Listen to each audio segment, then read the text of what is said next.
In this episode, we're talking prompts. We're talking about contemplating zombification in the most wholesome way as one of them. And in contrast, we stage a conversation between two villains who are actively trying not to build another crab robot. All this and more in this episode of Your Rivers Are Wrong.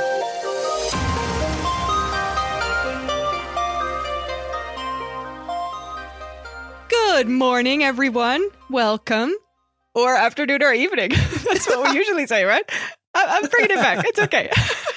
Should we just continue? You know, it doesn't matter what time zone you're in. Welcome to Your Rivers Are Wrong, the podcast. Already off the rails. It's great. I'm one of your hosts, in case you don't know me yet from my crazy ramblings. My name is Marilyn. Hi, and I'm the other host, and my name is Dante. Yeah, and in this podcast, we're so organized, and we talk about the wonderful whimsies of world building, the arts and aesthetics of setting up a setting and telling stories born from it. Isn't that right? We're at episode 80. We're still hanging in. I'm proud of that intro. It doesn't matter. No, it was good. We got the energy in. Is that the most important part? Yeah, sure. I gotta say, you really started off sounding like a fourth grade teacher. You're like, good morning. Good morning. Yeah. I love teachers. I'm going to continue. Hello, no, Dante. You're good. How are you doing? I'm doing okay. It's been a long week, I gotta say. How come? Remember how I told you when I start off the year, I usually don't have any projects. And then I just say yes to 10 projects because I feel like new year. We had this talk. Right. And new projects. Right. Now I'm feeling the full brunt of accepting 6 or 7 projects of truly self-inflicted workload. It's very fun. Every day is very fun, but it's also very busy. Yep, that sounds like a lot. Yeah. Is it also like planning wise that everything has the same deadline all of a sudden and you're like, dang, I shouldn't. It's kind of like I've chosen to take on projects that are like 6-month long projects in terms of like the scope of what I want to handle. Like, I want to edit a 10 episode podcast, but I also want to release a YouTube video series, but I also want to run some games for this group. And I also want to play in a game with this group. Obviously, other important adult things are mixed in there that are a lot less fun. I realized as I was laying down in bed one day, I'm like, all right, so Monday is this, Tuesday is this, Wednesday is this, Thursday is free, Friday is this, but Saturday is this. And I'm like, I've packed my schedule. Yep. There it goes. That's 2024. There it is, the limit. Hello, old friend. Hello, old friend. It's nice to see you again. I feel you. Yeah, it's so hard to like try to see in the future if you have time for stuff because some stuff is just so vague. But then it's a great project and you love doing what you're doing. So you just say yes anyway. And then halfway you're like, well, I guess I didn't have time, but I'm going to do it anyway now because I said yes already. Sometimes something just comes along and you can't say no. It's just one of those once in a lifetime opportunities and you got to jump for it. Yep. But you're already jumping 3 times a week. And the fourth, what's the 4th time? Yeah, there's 4 more loops in the same week happening. Exactly. Yeah. Why can't I jump every day? So that's my life. Yep. Fair enough. How about you? How you doing? I'm doing pretty good. Very much in the spirit of being a Dutch person, I guess. Very thankful about the weather not being shit. Somehow it influences my mood greatly. There's sun in my eye. Like, how nice is that? I didn't realize how nice that was. Like, I've had afternoons in the park since forever so nice. with a book. Like, and a pre-prepped meal because I'm so ahead of myself. Like, what's happening to me? I'm super gonna jinx this in like a second, but just laying it out there to enjoy for as long as it may last. Yeah, but I'm doing very good. I'm also very busy on work. Like, there's a lot of stuff that suddenly is on my plate in a good, exciting way, and it makes me feel, as I said like a second ago before we started recording, it makes me feel super meant to be there. Like, my work is super valued because I'm picking up all the stuff that's basically left by people who are either out of the running of illness or, stuff like that. Or it just needs to be done in a super short time. And I just sort of picked it up. So I feel super useful and like efficient about it. But it also means I'm real freaking busy. So it's kind of a balance. Yeah, I also thrive kind of on like being busy and constantly doing stuff and organizing everything around me. So it kind of, works out so far. Yeah. So I guess pretty good. Yeah. There's something real special about making a big to-do list and then the dopamine hits as you check everything off. Yes. It's like a pow, pow, pow. Yeah. very satisfying. It's the most satisfying thing. Yeah. Especially when you're like, it's like a full page and then all of the stuff influences each other. Like I've had so many stuff where I like have to figure out one thing about a file or something or look up what this file means. And then once I know what this file means, it means that I can do the second thing on my list, which means send an email about it or whatever. It sounds super uninspiring, but it's real satisfying if you're in the moment. Anyway, hey, how about we get into like some world building, by the way? Yeah, absolutely. As the final episode of season 7. How cool is that? That sounds crazy. We're like a long-running TV show, but a podcast, and we just do it ourselves. How cool is that? We're like the scrubs of the internet. I mean, we're the scrubs of the world-building world. I mean, I'll take that. Yeah, sure. I'll probably take that. Yes. So famously, if you're here from the beginning, well, I guess if you're here from like, when did we start doing this? Season 3? Season 36. 2? I don't know. Yeah. Season 3, I think. Season 3, yeah. We sort of have a format where twice every season, we already had one, and this one is the last one of the season, we do a little prompt episode, and we ask you guys to influence whatever we talk about. Dante very graciously posted on his YouTube channel for you guys to chip in for any one-sentence prompts that you have, and we picked a few out of them, and we're just gonna do them. So I picked 2 that Dante is unaware of, and Dante picked 2 for me. Mm-hmm. And since I'm the host, I guess I'll just give you the first one. Like, I guess I have that power. Yeah. You do. Okay. I feel like for starting off, this one just made me laugh a lot. And I think that's important. So here we go. This one is from Shane Quigg, 1453. Thank you, Shane Quigg, with the most quirky name in the world. And it goes like this. Are you ready? Yes. Okay. Everything eventually evolves back into crabs, even our technology. Yes. Yes, this one. I don't know what this means, but it makes me so happy for some reason. Okay, I'm going to look this up because this is a real there's like thing. Research involved in this one? Okay. Yes, give me a second. Sure. Because the internet has taught me that this is a real thing.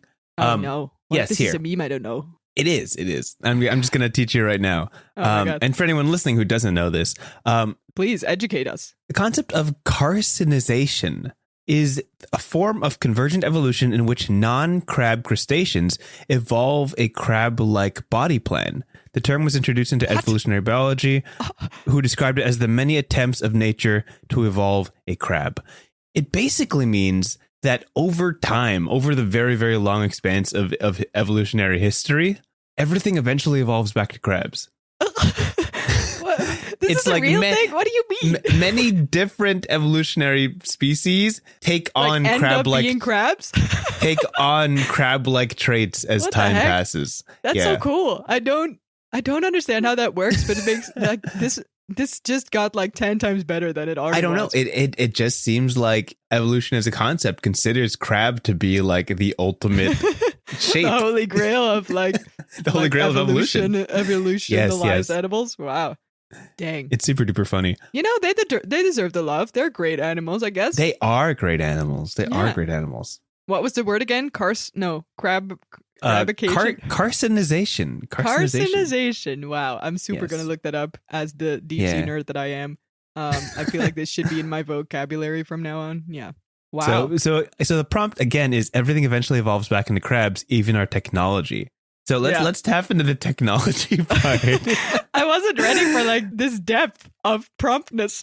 I thought we'd do a chill, like funky one at the beginning, but no, we're diving in. I like it. No, we could go a little unhinged on this. That's fine. No, I mean, both can exist. Like it's a symbiosis, you know? Yeah. What's really funny is that I read this and I'm like, well, that's just a fact. Let's keep going. I'm so glad I picked it in that case because now I feel like I'm a new being, you know? I'm evolving myself a little bit. I mean, the right. Okay, so let's tackle this. The concept is that the concept is that over millions upon millions of years, things eventually evolve back into a crab-like species, right? Yeah. Yep. But what if this was really, really rapid? You know what I'm going to do? What? Let's set a scene. This is a conversation. Okay, sure. Okay. Do you want to play a character in this little scenario? We can toss it like this. You're the boss. Let's go. Okay. What we're going to do here is we are in a secret underground lab. We can see through our windows the deep sea. We are firmly placed on terra firma at the bottom of an ocean where our secret lair resides. Right. And we are both two very competent, very talented, very evil villains planning to take over the world. Right. The problem is you are a scientist who has all these brilliant plans. I, your co-conspirator, always turns it back into something crab related.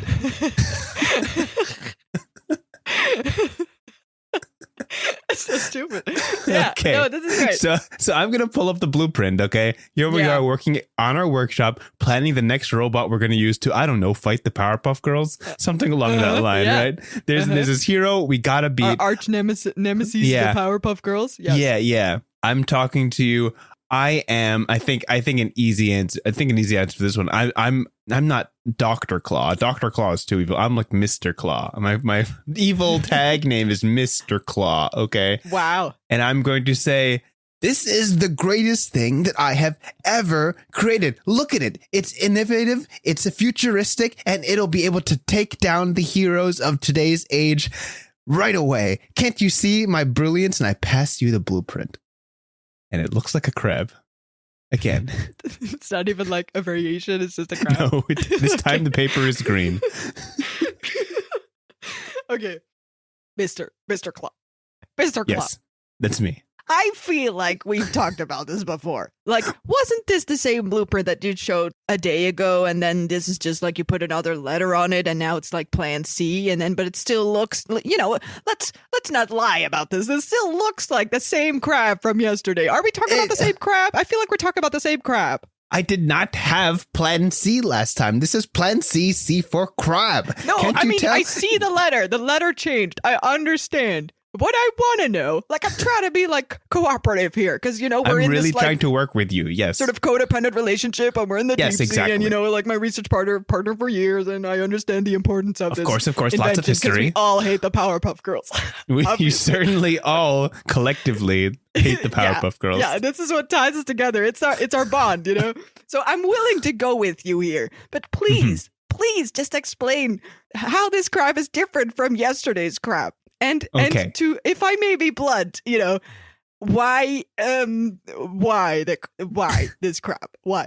Okay, so we all understand that the crab is the ultimate terrain creature, right? It can walk, it can swim, it could walk then swim, it could swim then walk. Yes. And now what do we do about we've had fighting? This discussion many times. Yes, I'm aware of your excitement regarding this topic. Yes. Yes, I showed you the blueprint yesterday, which is 2 claws. Right? Now, this blueprint has 1 claw that's bigger than the other. Ah, yes. A bigger claw. Is that not the solution to all of our problems? Bigger claw. Yeah, so, okay. Yeah, okay. So 1 is bigger. Is that what I'm hearing here? Okay. So is it out of balance? Or is this like a bodily, like a natural progression of things? And also, like, are you planning on like building this crab? Is this like a robot, or is this just like a sort of, you're taking over a crab's brain, or you're just becoming friends with a crab out there and you're just showing me the possibilities? Like, I need context, Mr. Claw. What's your name? Claw. Mr. Claw, yes. I would never take mind control a crab. That would be a cruel injustice to the wonderful, wonderful creatures. Oh, yeah, of course. Forgive me. What I am going to do is do what I've done for the last 3 robots, which is take out another loan to pay for the bigger claw that we can use on the new robot, which I'm going to build. On top of the previous loan for the Plan B crab with the regular claws. Am I understanding you correct? Yes. Okay, yes. See, the Plan B was for big, as in big robot crab. Oh, yeah. And then C is for like crab. C is for bigger. Claw improvement crab. Claw, yes, C for claw. Yeah. Great minds think alike, Is this not the perfect solution to the plan we've been crafting for months? Yeah, please refresh my memory about that plan. I feel like I've been like, maybe it's like the turbulence that's definitely like existing in the bottom of the sea. That's a phenomenon that's real. So maybe it's like clouding my brain a little bit. Please refresh my memory on our giant multi-step taking over the world kind of plan related to crabs. Yes, we have carefully and intricately planned a way to capture and kill the Powerpuff Girls, right? Oh, yeah. So when we get on land, we are able to do steps B to Z. But step A is getting out of under the ocean. Right. Yes. Very important in order to catch the Powerpuff Girls. Yes, because they're not in the ocean, in fact. Yes, we've been trying to figure that out for 5 years. Wow. Okay. Yes. We're very determined about this. Yes. And I have successfully concluded that a crab-shaped robot would be the best way for us to, in fact, get from the ocean to land to conduct steps B to Z. Right. Yes. So how did we get here? Did we just come from the ocean? Like, are we so in touch with our, oceanic spirits and, like, I guess, research focus that we just have been here for forever? Have you already forgotten how we met in a marine biology school? Was this not the fulcrum of our entire co-partnership in this situation? Of course it was, but that's why I need you to tell me how you saw the moment, how glorious it was, because I'm clearly, like, there's some brain fog going on. I feel like maybe, like, is there a leak? Maybe, like, should we be worried about it? No? Okay, well... Our evil lair has been half filled with water ever since we've gotten here, so that has made things very difficult. Yes, but it's also the perfect grounds to be, like, one with the ocean, Like, exactly. I feel like it inspires the research very much. It certainly does. So how's this loan working out? Like, have you figured it out? Like, did the bank agree and stuff? Yes. So the problem I'm running into is that the bank is on land. Oh shit! We should have thought of that. That's where we're ending the prompt. That's where we're cutting it as we fade on the argument. Yeah, they'll figure it out eventually. I'm sure they will. No, maybe they shouldn't, because I don't feel like they should be, like, allowed to operate like a crab-shaped vehicle with a lot of pointy claws that might be out of balance and, taking a lot of money to be made. Yes. Oof. I don't know how we're gonna get over this first. I think it's a great first. We're setting the bar here. I think it's fantastic first prompt. What happened? Well, you tried to top that shit, my man. That was beautiful. I mean, so I'm just gonna let you know that's the energy I'm coming in with today. No, I mean, it worked. I'm leaning in. Every now and then we gotta have an episode like this. I like it. Totally fair. Okay. This is actually a really cool prompt, the one I'm going to toss to you next. Okay, and it feels very big picture, but we can certainly zoom in if you'd like to. But the concept I'm bringing today is from somebody called Rabud Rhymes with Java. Rabud Rhymes with Java. I think that's how you say it. RABHADH. And I'm like, how do you pronounce it? And the second part of that name says rhymes with Java. So I'm just kind of end on Ava. That's how I'm swinging it. Yeah, sure. But thank you so much for sending in your prompt. This is what you'll be handling, Marla. This is yours. Oh, God. The material plane is just the multiversal garbage can where all the rejected creations get sent to. Yeah, okay. Mm-hmm. Yeah. Yeah, so it's very big picture, right? Yeah, this is like, God lore and stuff. Like, we're zooming out heavily if we're inclined to do so. Yeah. What's really funny is that I've thought about something like this before. You know how in D&D there's a spell called prestidigitation? Yes. And it just cleans things? Yeah, it just makes things pretty. And clean, yeah. So one time someone asked me, where does the dirt go? And I'm like, I don't know. I couldn't tell you. I don't have an answer to that. I love that question so much. It's good. It sounds like big 5-year-old energy where it's like, I think when I was 5, like once my mom told me, or my mom told me later that when I was young, I was like, how does the water get into the tap? Like, I understand how it gets out of it, but like, how does it get into it? Like, it just magically appears? How does that work? You just don't know if you're tiny. Okay. Yes. Can you read this one more time for me? I think this is going to be great. The material plane is just the multiversal garbage can where all the rejected creations get sent to. Right. Okay. Yeah, okay. I like where my brain's going. Here we go. Mm-hmm. Okay. Let's say we fade in, right? Clouds are swooshing by, and slowly from atop the land, we see like some sparkles of sunlight hitting the water in the distance. And we slowly fade in on seemingly the only large metropolis like city. Right. We had this conversation before. We have. Of this land that we can see. Maybe it's an island, maybe it's a continent. It's not really sure, but there's obviously a sort of center point to this continent. And as we zoom in, we see more and more sounds are coming our way, smells are coming our way. And famously, on the top of the hill in the middle of this large city, we see the Academy for Magic Sorcery. Yeah. Ooh, a very famous, well-known creative name for an academy for magic people. The Academy for Magic Sorcery. Yeah, AMS, exactly. You got it. Famous in all of the land. And from far and wide, everyone that has a little bit of magic spirit is sent to this academy trying to prove their luck and learn everything there is to know about this. Like, this is the place to be if you want to improve your arcane skills, if you will. We see people in like large, vaguely shimmery robes. There's like a whole aesthetic to it, you know, like I can get stuck in this like world creation menu if we want, but maybe we should like skim over it a little bit because it might be dangerous for the rest of our podcast. But everything is like whites and golds and it looks so epic, right? Like you want to be here, and everyone who's not magical is kind of like sulking because the place is just so cool. Like just for the aesthetics, you just wish you could see, you know? Sure, yeah. And there are tours, but they never lead you to the actual like cool libraries and the cool laboratory. There's rumors about the great mages who've studied here and became larger than life and even like ascended to godhood or have found ways to, well, blah, blah, blah. As we sort of fade out of this place, we cut to inside of this academy.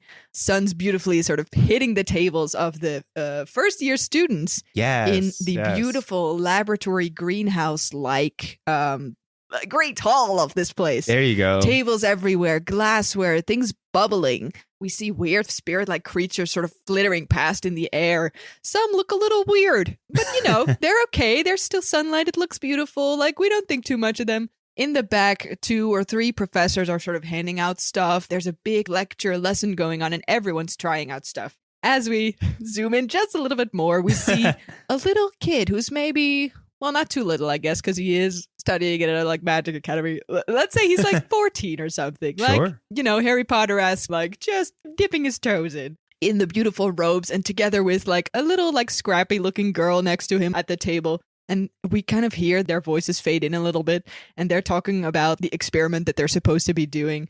And in front of all of these little, well, not too little. I don't know why I keep saying little kids. Like they're not that tiny. They can in front of all these okay. teens. Teens. We see like a sort of curious amount in different shapes and sizes of cages and like glass boxes with living or moving things inside of them on every table. Right. And as we hear Peter talking to his female friend on the side, he's like, well, I'm just not sure if this is like ethically allowed, you know, because I feel like magic's really important. Obviously, it's super cool, right? Like I don't know how much money your dad paid for you to be here, but like mine paid like a hell of a lot of money, yeah. Because like I'm obviously so talented, so that's why you need a lot of money to like get into the school, yeah. And the teen girl next to him is like, yeah. My dad also paid a lot of money because, well, we're obviously talented, so I feel like it's like justified, you know, that we're here on their money. Yeah. And he's like, well, like I love doing all these experiments and stuff, and I think I'm really learning a lot, but like should we try to transform this monkey into like a bigger monkey? Like what if it goes wrong, and then what if it turns into a monster, or what if it like starts eating us, or like the other people in the room? And then the girl next to him's like, well, I don't think that's really our problem. If we were supposed to like do an experiment and then it would go wrong and then they would blame us for it going wrong, then I don't think like we've got the right instructions on this, honestly.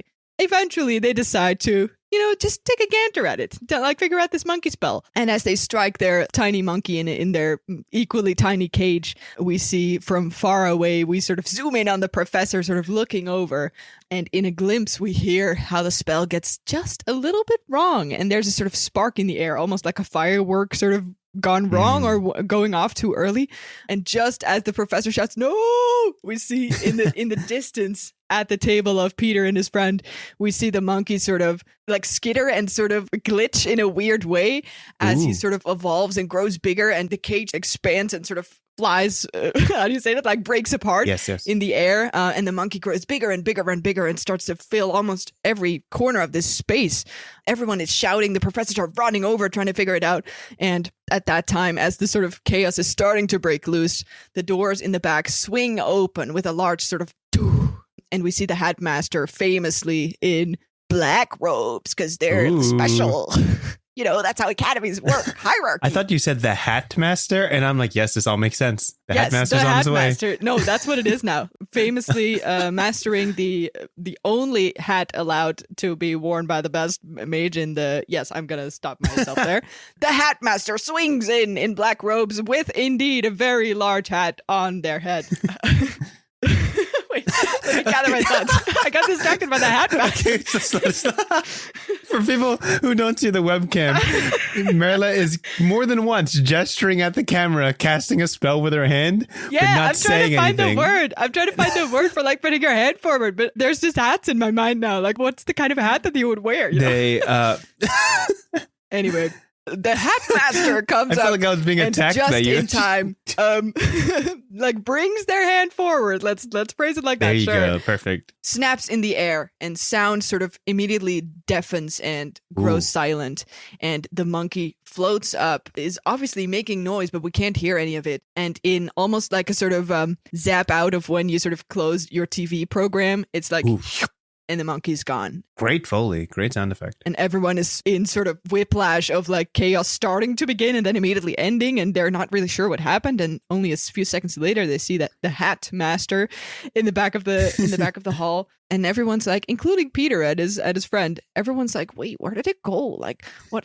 Wasn't that like super dangerous? Like, are they like cursed forever now? Yeah, I guess they're cursed. And only, in fact, the Hatmaster knows that the great burden of being the Hatmaster. Oh, where are you going with this? I can't even say it. The Hatmaster of this school is carrying the burden of sending every failed experiment ever by all students ever into the great unknown that is the material plane far below this actual very magical world. Love it. And I think only the Hatmaster knows that there's a limit. There's a limit to how many experiments you can send down there. But, you know, I guess it only... I love that. ...becomes a problem once it becomes a problem. And maybe all the experiments, like, start to pour out once there's too much of it. I don't know. I'm going to leave it there. I just wanted to paint a scene of, like, Magical Academy and just sending all your dirt down the drain by your famous headmaster that's totally ethically, you know, morally not ambiguous at all. Because they're good people. Yeah.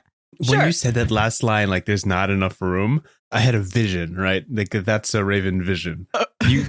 Everybody's clamoring. The Hatmaster stays perfectly still, and the camera slowly pans from above, closer and closer and closer to him. And you see, at the last possible moment, a slight distortion in the fabric of the hat. Doom, doom, punching on from the inside. Oh my God. Hat lore. Yes. This is what it had to be. Yes, perfect ending to this perfect chaotic prompt. We love it. Beautiful. Very good. Very great. You know, don't make cursed monkeys. It's not nice. Not very nice. Not at all. Not recommended. Yeah. Whew. Okay. Dang. I feel like we're like bringing it to these ones today. Okay. I guess it's my turn. Yeah. Or I guess my turn to give you one, I should say. Okay, I kind of have two options here because, like, as we prep, right, we have to sort of select a few just in case we pick the same ones. Yes. I think you will enjoy this one more because it's a bit more random. So here you go. This one is from Kleber Marchand, which is maybe German, maybe not. Kleber Marchand. Or, you know, you just have a cool random name. Thank you so much for sending in your prompt. And it goes as follows. Tonight, the stars are immobile instead of flying across the night sky. Panic ensues. Ooh. Okay. I have an idea of what this looks like. Should be pretty interesting. Let's figure this out. Yeah, go for it.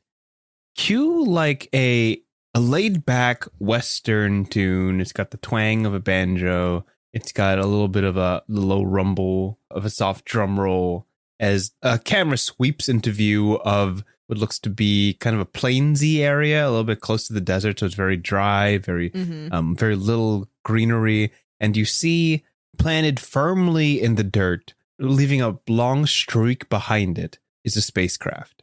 Ooh. Crash landed into whatever planet this might be. Spicy. You see hopping out of this a small cruiser vehicle, two people who look a little worse for wear. You can see their clothes are dingy. They seem to have come from some sort of prison. You could see that they're wearing these long jumpsuits and the broken shackles of a techno chain hanging from their wrists. Mm-hmm. And they look exhausted. One of them just says, okay, think we can rest here for a bit before we have to take off. There's some repairs we got to do in the ship before we can go. We have barely 3 or 4 cyclones before we're found here. And the other person says, you landed us in the middle of a desert. There's nowhere to hide here. We have no cover, no terrain. The next rock surface is about 20 clingaroos that direction. We can't get anywhere close. Mm-hmm. We gotta move now. And the guy says, chill. This is part F of our master plan of escaping the scene. Okay. You really want to go there? You really want to go there? I don't. I'm good. We're ready to revisit these people. Please don't. I'm really good. We've been planning this for years now. This is going to go fine. Sure, we had a couple bumps along the way. There's no chance that anyone's going to find us here. Look, and he points at the sky, and you can see these lights, zoom, zoom, zoom, like comets flashing across, moving from one side of the universe to the other. These are commonly recognized as, all the cool names are taken. I was going to say Star Troopers. That's a real thing. We could just go with like the Star Soldiers, something like that. This is the common mark of the astral military, visiting one waypoint to the next, jumping between. There's a couple of them moving across the sky more than usual. Very well recognized for being on the ball when it comes to escapees or prison sentences, things like that. They are jumping from waypoint to waypoint, trying to track these two down. The first guy points to the skies and sees 5 blips zoom across the sky, disappearing into the other end of the cosmos. And he says, look, we're fine. Got a couple of minutes. Let's just hash this out. Okay. And they both calm down. There's like a collective sigh, and it says, how long has it been since you've seen the sky? Right? It's got to be decades. Can you just, for 1 second, not be on edge and live life? Right? We got caught when we were really young, unfair trial, tucked away in the dark corners of the underground. We did it. We're here. We're good. This is the start of a new life. The other guy turns to him uncertain and says, yeah, the sky's a lot bigger than I was told. Way bigger. I was told there'd be little fluffy things bouncing around, but I don't think that's the case. All I see are dark expanse of nothing. I mean, it's bigger than I could ever comprehend. What am I supposed to do with this? And the other guy just says, just sit down. I'm going to make what some people call a campfire. Okay? Just relax.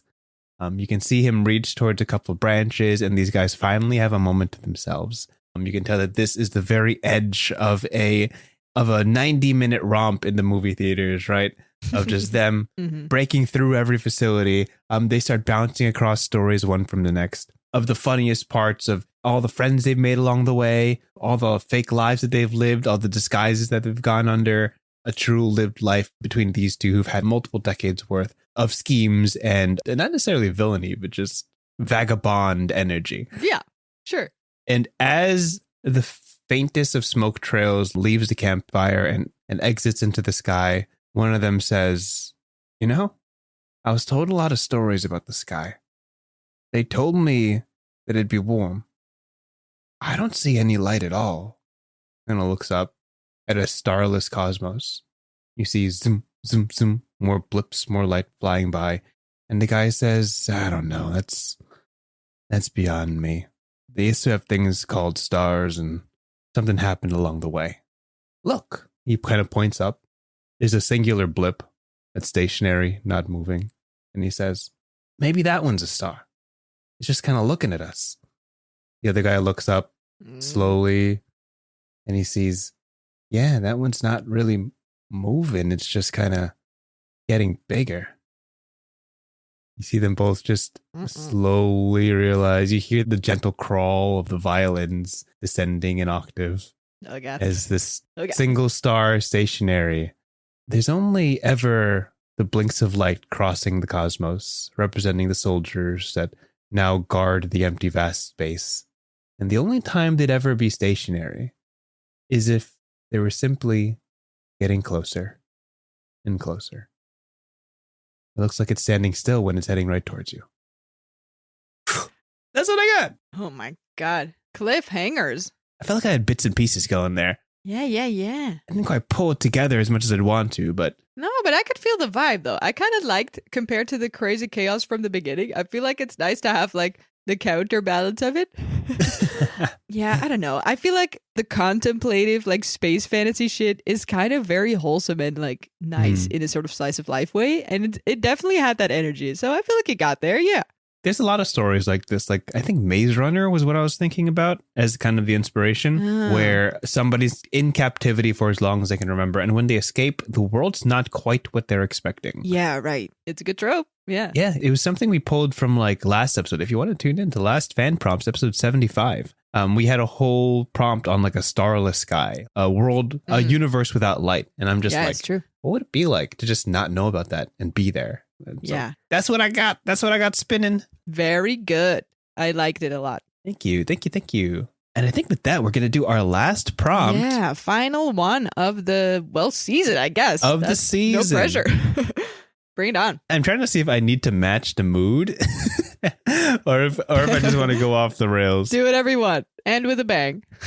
Okay. Well, that's up to me, I guess. End with a bang. Listen, yeah, you can choose how you want to handle this one. Sure. For our final prompt of season 7. This one is by Zach Gilmore 9867. And it reads as follows. Getting infected by a zombie is actually pretty chill and gives you wings. Just a good old send-off. Good old send-off. Yeah, that's what it is. It's actually pretty chill, you know? Come hang out with us infected peeps. And gives you wings. And gives you wings. Yeah, so wait, okay. Gotta say, tiny disclaimer, don't hate me for this. Not hugely into zombies. Sure. Though I did really love the Last of Us TV series, so, you know, I guess there's a scrap for you. That's fair. Help me find the default for this, right? Like the trope, some virus happens, people get infected, usually, yeah. It's basically a pandemic. As soon as people start eating other people, it spreads and everyone becomes terrifying and slow walking and depressed. Yeah, that's just about it. Okay. So, compared to what Zach, right? Zach has given us here. Thank you so much, Zach. I feel like, like, where's the boundaries of, like, let's just go a little philosophical here, right? Like, where does a pandemic start and begin? Like, what if it's a wholesome thing to be infected? That's kind of the vibe here, right? So what does that mean for, like, a people or, like, a society or a system of people working and doing their jobs every day and going home and making kids and having families and all that stuff? If it's wholesome, in a way, it sounds like it's biologically wholesome. Right? Like, it's sort of inherently wholesome. Sure. I'm already sort of enjoying the first part of this. Like, I'm not even talking about the wings yet. It's just like the fact that getting infected is pretty chill. Like, I kind of like that as a sentence. The energy is like surprisingly chill, right? It's like they weren't expecting it to be chill. Yeah. It's like accidentally like going into the wrong class for like a hobby and you thought you were going to martial arts and then it's like a painting class and you're like, oh wait, I actually really enjoy this, I guess. I guess I'm a painter. That's kind of the energy I'm getting. Yeah. So the problem I have here is like, so it's not really bad to get infected. Like, it's not terrible because it's pretty chill. I guess not. It could be a sort of choice, I guess, between like, okay, so I might die sooner and my limbs are falling off, but I feel great about it. Like, I will never feel sad about it ever again. It's like a weird sort of mythical trade-off. Yeah, that's the word I'm looking for. Yeah. And also, if you have wings, I feel like the first person who got this zombie virus or whatever is the first person ever to grow wings, right? Or have wings or whatever that looks like. Doesn't matter. So the more people get infected, the more people have a different reach, I guess, or range of like going places. It's a very physical thing, right? Like, what if everyone that gets infected your face starts like like my brain is going crazy about the disbelief of what you just thought about. Yeah. I'm thinking Like, bear with me here. I'm thinking no, I'm good. We're bearing. Like a sort of super wholesome bar or like super luxurious hotel in the clouds. Okay. Only people that have wings like started that shit, and it became the most great, chill, wholesome, third place where you could go. But you can't go there if you don't have wings. The concept is a bit wobbly, but stick with me here. I'm sticking with you. Yeah, I feel like first person got infected. They started to explore the sky, and they're like, "Wow, there's so many great, great properties to start a luxurious bar." I don't know why I'm going here. No, you're good. You're good. The more people I infect, the more people will come to my great place in the clouds, right? Like, let's just hang out up there because it's so great there, and I wish people could go there, but we can't because we don't have wings. So I'm envisioning. I'm right there with you. Yeah, thanks. Thanks for this encouragement. I don't know if it's worth what I'm gonna say in this prompt, but we're sticking with it. I think, let's say, this would be some sort of a casual pandemic, by which I mean the first few people start infected. They start to grow wings. You can see them from the streets, right? They look sort of, I would say, almost iridescent or something. Like there's a certain sheen to them that, first off, making it obvious that they are zombified, infected with this of course. Winged gene or whatever it is, winged virus. Second of all, they obviously soar the sky. It's kind of a tell. And third of all, everyone who's talking to them or has known them or has been involved with the people they were before they got infected with the virus know that they are the most happy they've ever been since they've been infected. In a very real, people-based way. Like they're less worried, they're sort of more optimistic about it, they sleep better. Very like mental health related way, right? Yeah. So is this a really bad thing? And also we keep seeing them in the sky as it's almost sort of metaphorical or mythical the way this looks, right? Like it's very gorgeous the way humans look when they have wings. Like we haven't seen this ever before, and they're so happy and beautiful because of it. So this becomes a little bit of a casual choice that everyone subconsciously is trying to make. Like the more people get infected, the more, I guess, close to your personal circle infected people become. And before you know it, maybe your brother gets infected or a good friend from your school or your university. And suddenly you have to sort of start making the choice or make a conscious decision about, if it goes wrong, quote unquote, because is it really wrong? Should I limit my contact with this person? Should I come close to them? Like, would it bother me, or would I feel sad about losing certain parts of me in order to become this happy, enlightened being that all these infected people are becoming? So this is a sort of societal thing where like non-infected people talk about it with each other. It's like a sort of ethical discussion in the talk shows, right? We're seeing like, would it be bad to do this? Like, what if you could leave this behind? But what if other people that you still care about decide to not be infected and you drift apart because of it? That's sort of the pitch of my casual pandemic, in the way of like, is happiness or I guess wholesomeness or feeling good and feeling enlightened, right, metaphorically and literally soaring the skies, is that something you should feel afraid about? Or is that something that should or will make people drift apart or create distance between the people who either decide to go for it or decide to anxiously distance themselves from it? Yeah. I don't know. I don't really have like a scene or like a literal. I think that's just how my brain's going about this prompt.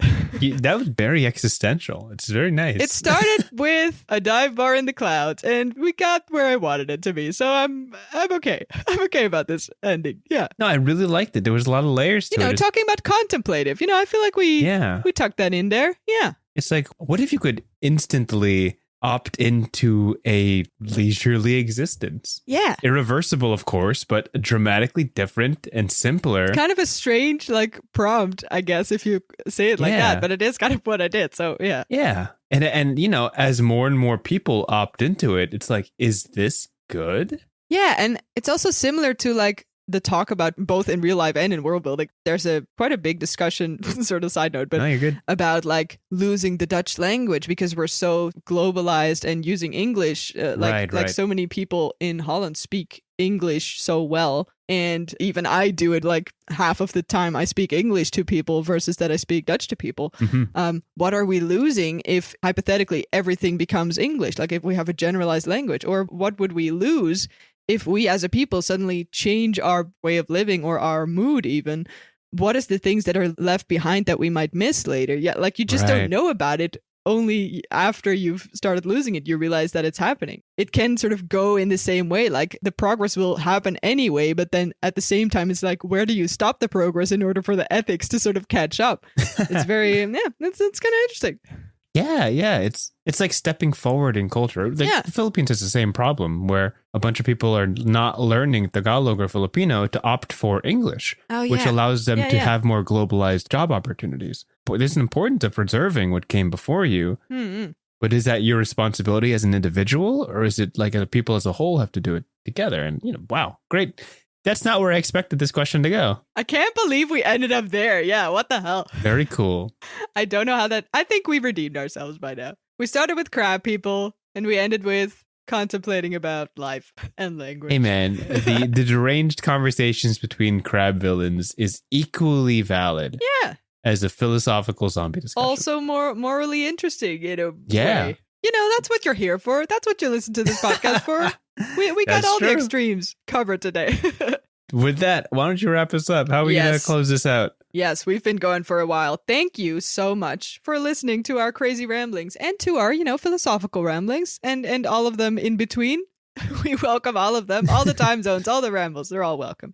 If you want to reach us, by the way, thank you so much for sending in your prompts. We always love to read them. And every season we do 2 of these kinds of episodes. So please, at all times, feel free to send them in either via Dante's YouTube channel or via Gmail. We have a Gmail we will always check, which is yourriversarewrong@gmail.com. Yes. yourriversarewrong@gmail.com. So we'll always read that. And if you have any other comments or, you felt offended or you have a great idea or you want to talk to us about things, just send us an email. We love to hear from you guys. That's it. Yeah. There's this one thing, which is that your rivers are wrong. Yeah. I'm just going to put it out there. Yeah. There you go. We don't have to beat around the bush. That's just part of the deal, Thank you so much for listening. And hopefully very soon into a new season, we'll keep you updated. Bye for now. See ya. Bye-bye. Bye. Thanks for listening to this episode of Your Rivers Are Wrong. If you have any thoughts for topics, prompts, or if you just want to share your thoughts, you can reach us at yourriversarewrong@gmail.com. That's yourriversarewrong@gmail.com. Big thank you goes to Martin Skelligans for our intro and outro music. And most importantly, thank you for listening. We hope to catch you at our next episode. Have a good one.